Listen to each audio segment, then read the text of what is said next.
우리 몸의 면역 시스템 정말 대단하잖아요. 바이러스나 세균 같은 외부의 적들을 막아내는 최정예 부대죠. 그런데 한번 생각해 보셨나요? 이 강력한 군대가 왜 우리 자신을 공격하지 않는 걸까요? 오늘 바로 그 근본적인 미스터리를 한번 파헤쳐 보겠습니다. 자, 바로 이 질문에서 시작해 볼게요. 우리 면역계는 마치 우리 몸 안에 최첨단 군대가 있는 것과 같아요. 적군, 그러니까 바이러스나 암세포를 귀신같이 찾아내서 파괴하죠. 그런데 이 똑똑한 군대가 아군, 즉 우리 몸의 건강한 세포는 어떻게 알아보고 그냥 지나치는 걸까요? 이게 무려 100년 넘게 과학자들의 머리를 싸매게 만든 정말 거대한 역설이었습니다. 이야기는 1900년대 초로 거슬러 올라가는데요. 면역학의 선구자 중 한 명인 파울 엘리히는 건강한 몸이라면 절대로 스스로를 공격하는 끔찍한 일은 없을 것이다 라고 생각했어요. 그리고 이걸 이름도 좀 무시무시하죠? 호러 아우토톡시쿠스, 우리말로 하면 자가 독성에 대한 공포라고 불렀습니다. 분명 무언가가 이 자기 파괴를 막고 있을 거라고 확신했지만 그 무언가가 대체 뭔지는 아무도 몰랐던 거죠. 자, 그럼 우리 몸의 가장 큰 역설, 그 첫 번째 이야기부터 시작해 볼까요? 과학자들이 이 문제를 풀기 위해 처음 내놓았던 아이디어는 과연 무엇이었을까요? 과학자들이 처음 내놓은 답은 바로 중심관용이라는 아이디어였어요. 생각해보면 꽤 그럴듯해요. 우리 몸을 공격할 가능성이 있는 소위 불량세포들이 온몸으로 퍼져나가기 전에 아예 한 군데서 미리 싹 잘라버리자는 거죠. 이 중심 관용이 일어나는 곳이 바로 흉선이라는 기관인데요. 이걸 쉽게 면역 경찰학교라고 한번 불러볼게요. 재밌죠? 골수에서 막 만들어진 T세포 신병들이 이 학교에 입학해서 아주 혹독한 훈련을 받는 거예요. 훈련 과정에서 아군, 즉 우리 몸을 공격하려는 불량 신병들은 모조리 탈락하고 오직 적군만 정확히 공격하도록 훈련된 엘리트 T세포만이 졸업해서 우리 몸을 지키러 나가는 거죠. 어때요? 정말 완벽한 시스템처럼 들리죠?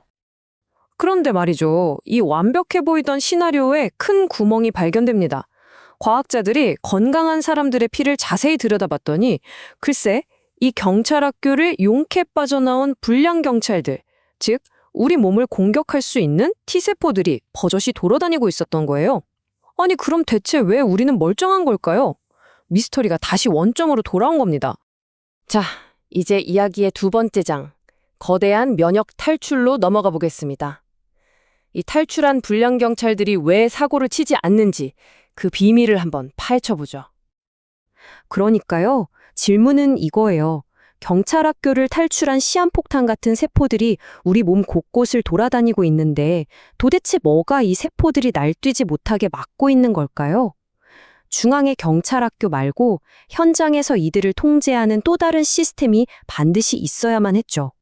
바로 이 질문에 답하기 위해 거의 모두가 포기한 길을 홀로 걷기 시작한 과학자가 있었습니다. 일본의 시몬 사카구치 박사입니다. 1982년에 그는 갓 태어난 쥐의 흉선을 3일 뒤에 제거하면 자가면역 질환이 생긴다는 이상한 현상을 발견해요. 그는 이 3일이라는 시간에 면역을 억제하는 특별한 세포가 나타날 거라고 추측했죠. 하지만 당시 학계에선 억제 T세포라는 개념 자체가 실패한 이론 취급을 받고 있었어요. 모두가 틀렸다고 할 때 그는 무려 13년 동안이나 묵묵히 그 미지의 세포를 쫓았던 겁니다. 그리고 마침내 그 기나긴 외로운 싸움의 끝에서 면역학의 교과서를 다시 쓰게 될 위대한 발견이 터져 나옵니다. 바로 멈춰! 라고 말하는 세포, 조절 T세포가 세상의 모습을 드러낸 거죠. 1995년 사카구치 박사가 설계한 실험은 정말 기가 막히게 간단하면서도 강력했어요. 면역력이 없는 쥐를 두 그룹으로 나눠서 한 그룹에는 정상 T세포를 전부 넣어주고 다른 그룹에는 그 중에서 그가 바로 이 녀석의 범인이다 라고 의심했던 바로 그 세포, 트랙 후보 세포들만 쏙 골라내고 나머지를 주입한 거죠. 결과는요, 정말 숨이 멎을 정도로 명확했습니다. 트랙 후보 세포가 포함된 T세포를 받은 쥐들은 모두 건강했던 반면 그 세포만 쏙 빠진 그룹의 쥐들은 100% 심각한 자가면역 질환에 걸렸어요. 0% 대 100%. 이건 뭐 논쟁의 여지가 없는 흑과 백처럼 갈린 결과였습니다. 이 실험이 말해주는 건 딱 하나였어요. 우리 몸의 면역 경찰들이 막 흥분해서 과잉 진압을 하려고 할 때, 워워, 진정해! 하고 말리면서 상황을 통제하는 감독관. 그게 바로 이 조절 T세포, 트랙의 역할이었던 겁니다.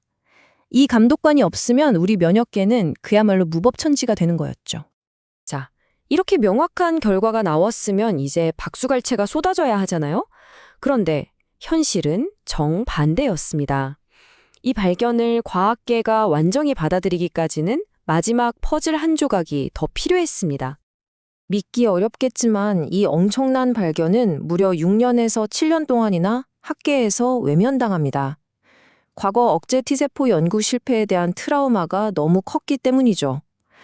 과학계는 그래서 그 세포를 특별하게 만드는 설계도, 그 유전자가 뭔데? 하고 물었던 겁니다. 결정적인 증거, 바로 유전적 마스터키를 찾아오라는 거였어요.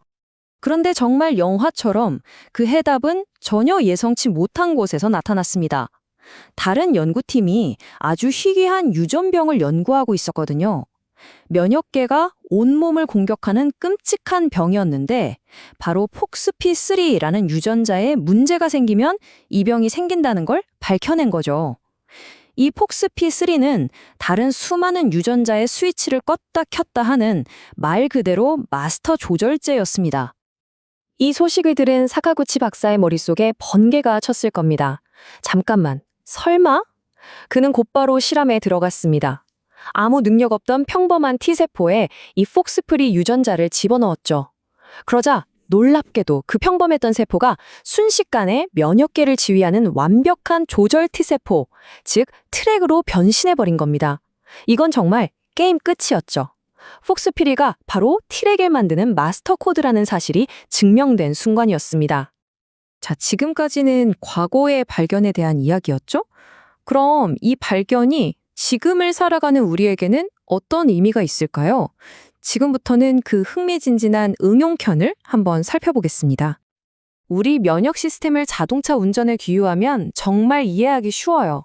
공격을 담당하는 면역세포는 엑셀러레이터, 그리고 오늘 배운 트랙은 브레이크인 셈이죠. 만약 이 브레이크가 고장나서 잘 안 밟히면 어떻게 될까요? 면역계가 폭주하면서 자기 자신을 공격하는 거죠. 이게 바로 류마티스나 제1형 당뇨 같은 자가 면역 질환이에요. 반대로 브레이크를 너무 꽉 밟고 있으면요, 진짜 잡아야 할 암세포나 바이러스가 눈앞에 나타나도 엑셀을 밟지 못하는 겁니다. 그리고 2018년 이 트랙의 이야기는 마침내 노벨상과 만나게 됩니다. 2018년에 노벨상을 받은 획기적인 암치료법, 바로 면역관문 억제제인데요. 처음에는 이 약이 암세포를 공격하는 킬러 T세포의 브레이크를 풀어주는 원리라고만 알려졌었어요. 그런데 나중에 더 깊이 연구해보니 이 약이 또 다른 엄청난 일을 하고 있었던 거예요.